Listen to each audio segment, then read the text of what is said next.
Raaga restaurant Madurai. மண்மனம் மாறாத நம்ம மதுரையில் நல்ல பாரம்பரிய உணவு சாப்பிடணுன்னா இந்த ராகா ரெஸ்டாரண்ட்டுக்கு வாங்க. Hi hello friends, welcome back to our channel. இந்த ராகா ரெஸ்டாரண்ட் நத்தம் போகிற வழியில் இருக்குது. நத்தம் ஃப்ளைஓவர் ஏறினாலே ரொம்ப நல்லாவே இருக்கும். நீங்கள் கீழே இறங்கின உடனே கொஞ்சம் தூரத்துலேயே இந்த ராகா ரெஸ்டாரண்ட்டுக்கு வந்துடலாம். நாங்கள் ஒரு மழையான நேரத்தில் போயிருந்தோம், அதனால் அவ்வளோ கூட்டமே இல்லை. என்ட்ரன்ஸே ரொம்ப நல்லா இருக்கும். இங்கே உள்ளே நுழைஞ்ச உடனே ஒரு புத்தா ஸ்டாச்சு இருக்கும். அது பார்க்குறதுக்கு ரொம்பவே நல்லா இருக்கும். அது சுற்றி நம்மளுக்கு நிறைய கோல்டன் ஃபிஷ்ஷெல்லாம் இருந்துச்சு. அதையும் நம்ம பார்த்துட்டே போனோம். சின்ன பசங்களாம் நல்லா ஓடி ஆடி விளையாடுற மாதிரி நிறைய ஸ்பேசியஸாக இருக்குது. இங்கேயே பக்கத்துலேயே லைவ் கிச்சன் இருக்குது. சுற்றி தென்னை மரங்களுக்கு நடுவில் ஒரு குடில் செட்டப்பில் வச்சுருக்காங்க. இன்னும் பார்த்தா நிறையா தாபா ஸ்டைல் மாதிரி நிறைய கட்டில் மாதிரி எல்லாம் போட்டு வச்சுருக்காங்க. அப்புறம் இந்த மழையாக இருந்ததுனால வெளியே உட்கார முடியாது. ஒருவேளை நைட் டைமில் வெளியெல்லாம் உட்கார்றதுக்கும் நல்ல லைட்டிங்லாம் உள்ள மாதிரி ஒரு ஸ்டேஜ் மாதிரி ஒரு அரேஞ்ச்மெண்ட்லாம் இருக்குது. இங்கே உள்ள டிஷ்ஷஸை எல்லாத்தையும் என்ட்ரன்ஸ்லேயே நம்மளுக்கு ஒரு போர்டில் எழுதியிருப்பாங்க. அதை நம்ம பார்த்து தெரிஞ்சுக்கலாம். நல்ல ஹட் மாதிரி இருக்க இந்த செட்டப் பார்க்குறதுக்கே ரொம்ப நல்லா இருக்குது. இது பார்க்குறதுக்கு ரொம்ப அழகாகவும், அப்புறம் இங்கே உட்காந்தாலே நம்மளுக்கு ஒரு ட்ரெடிஷ்னல் ஃபீல் கிடச்சிருது. போகிற வழி எல்லாமே நம்மளுக்கு ட்ரெடிஷ்னல் லுக்கு கொடுக்குற மாதிரி அவங்க அரேஞ்ச் பண்ணியிருக்காங்க. இங்கே இருக்க இடம் ஃபுல்லாமே ரொம்ப க்ளீனாகவே இருந்தது. அப்புறம் நிறைய தென்னை மரங்கள் இருந்தது. பார்க்குற இடம் ஃபுல்லாமே தென்னை மரங்களாகவே தான் இருந்தது. அப்புறம் இந்த கிளைமேட்டும் ரொம்பவே நல்லா இருந்துச்சு. பாருங்கள் எந்த மாதிரி இருக்குது, ஸ்கையை பார்த்தாலே உங்களுக்கு தெரியும். நல்ல மழை முடிஞ்ச உடனே நம்ம இந்த இடத்துக்கு கரெக்டாக 12 மணிக்கு வந்துட்டோம். இது லஞ்சும் அப்புறம் டின்னரும் இங்கே நம்மளுக்கு இருக்குது. நம்ம சாப்பிட்டுக்கலாம். 11 o'clock வரைக்கும் இந்த ரெஸ்டாரண்ட் ஓப்பனில் தான் இருக்கும். நீங்கள் நல்லாவே என்ஜாய் பண்ணுறதுக்கு ஏற்ற இடமாவே இருக்கும். ஒரு பார்ட்டி செலிப்ரேட் பண்ணால் கூட இங்கே வச்சு செலிப்ரேட் பண்ணுற அளவுக்கு எல்லா அரேஞ்ச்மெண்ட்டும் இங்கேயே நம்மளுக்கு கொடுக்குறாங்க. இந்த டைனிங் இது மட்டும் கிடையாது, நீங்கள் நல்ல ஏசி ரூமில் இருக்கிற மாதிரி அங்கேவும் உள்ள செட்டப்பும் இங்கே இருக்குது. எல்லா இடத்துலையும் நம்ம உட்காந்துக்கலாம். நம்ம ட்ரெடிஷ்னலாக இருக்கணுமே அப்படின்னு சொல்லிட்டு இந்த பெவிலியன் செட்டப்புக்குள்ளே நம்ம போய் உட்காந்தோம்.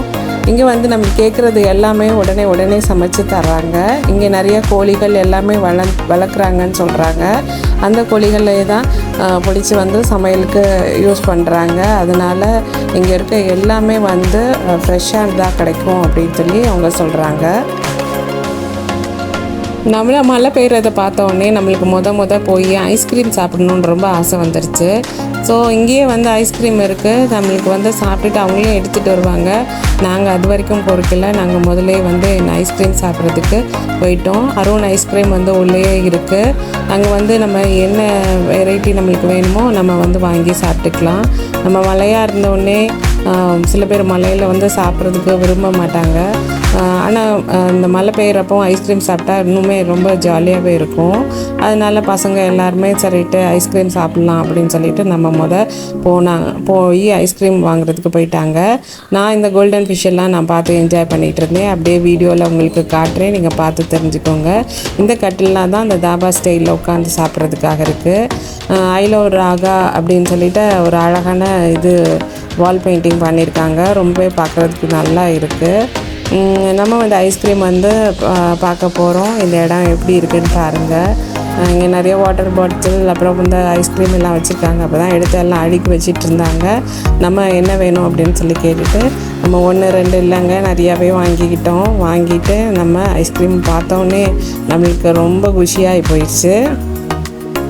இந்த ஆம்பியன்ஸ் பார்க்குறதுக்கே ரொம்ப நல்லாயிருக்கும். நத்தம் போகிற ரோடு ஃபுல்லாமே நீங்கள் 2 பக்கமும் பார்த்தா நிறையா தென்னை மரங்கள் இருக்கும். அப்புறம் ரோடும் நம்மளுக்கு நல்ல அகலமான ரோடு, ரொம்பவே நல்லா இருக்கும். கிளைமேட்டை பாருங்கள் எந்த அளவுக்கு சூப்பராக இருக்குது அப்படின்னு சொல்லிட்டு. நாங்கள் போன நாள் ரொம்ப நல்ல நாள், நல்லா இருந்துச்சு.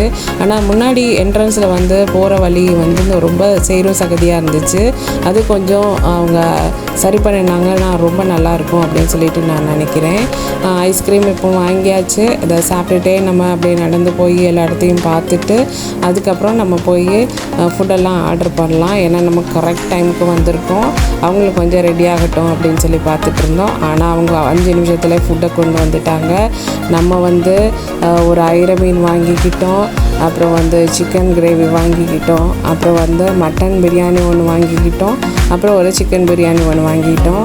நம்ம குறைவாக தான் சாப்பிடுவோம், அதை ஷேர் பண்ணி சாப்பிட்டுக்கலாம் அப்படின்னு சொல்லிட்டு ஆர்டர்லாம் எப்போயுமே கம்மியாக தான் பண்ணுவாங்க, அந்த அளவுக்கு அதிகமாக பண்ண மாட்டோம்.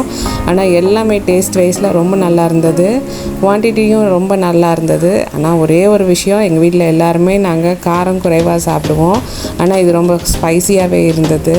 ஐர மீனெல்லாம் சாப்பிட்டுட்டு அழுதுட்டு தான் வந்தோம். ஏன்னா நாங்கள் கொஞ்சம் கூட அவ்வளோ ஸ்பைஸ் சாப்பிடவே மாட்டோம். மற்றபடி எல்லாருக்கும் இந்த ஸ்பைஸ் ஓகேயாக இருக்கும்னு நான் நினைக்கிறேன். பட் எங்களுக்கு அது ஓகேயாக இருக்காது.